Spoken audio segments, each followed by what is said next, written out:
V tem posnetku bom povedala nekaj osnov o linearni funkciji. Recimo, da imamo tole ravnino in na njej imamo točke, neskončno mnogo točk. Takole. In tega je ogromno, ne moramo nekakor opisati, imamo veliko podatkov. In matematike vedno razmišljajo, da kako bi neko veliko množico podatkov zmanjšali do te mere, da bi jo lahko opisali recimo z eno številko ali pa z dvema ali pa s tremi, glavno s čim manj številkami. In so ugotovili, da kadar pa imamo takole točke, ki vse ležijo na isti premici,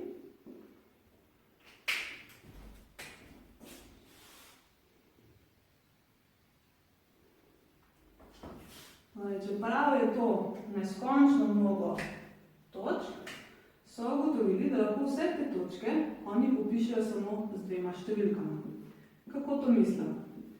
Torej, vsaka ta točka ima tle neko x koordinato, pa neko y koordinato. In oni so rekli, v redu, bomo imeli eno funkcijo, f, ki gre iz realnih števil v realnih števil in vsake točki x priredi y.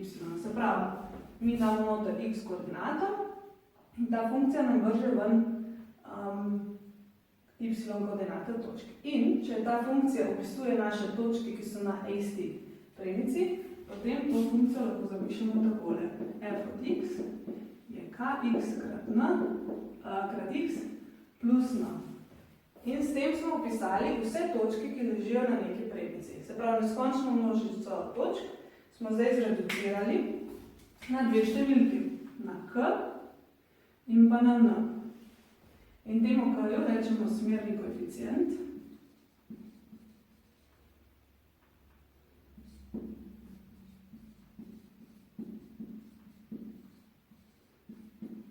Tale n je pa začetna vrednost.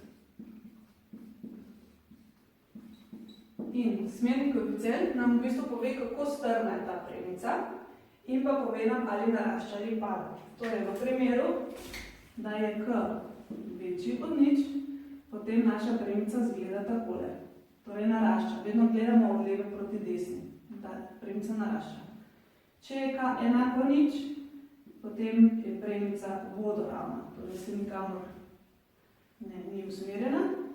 In pa če je k manjši od nič, pa naša premica pada. No, je pa začetna vrednost in nam pove, kje naša premica seka koordinatno os. Torej, v tem primeru je tukaj le tale n. Zdaj pa, kako pa to sploh zračunamo? Recimo, da imamo dve točki, si izberemo. Tale ima x1 pa y1. Se pravi, njeni koordinati sta x1 pa y1. Pa še eno drugo točko na tej naši premici, torej x2 pa y2 in k enostavno zračunamo po naslednji formuli. K je enako y2 minus y1 podlomljeno x2 minus x1. Ta k pa ima še eno dodatno lepo lastnost in sicer, če želimo zvedeti, kakšen je naklonski kot te naše premice, velja naslednja formula. Torej, tangens tega kota, če ga tule vrišem,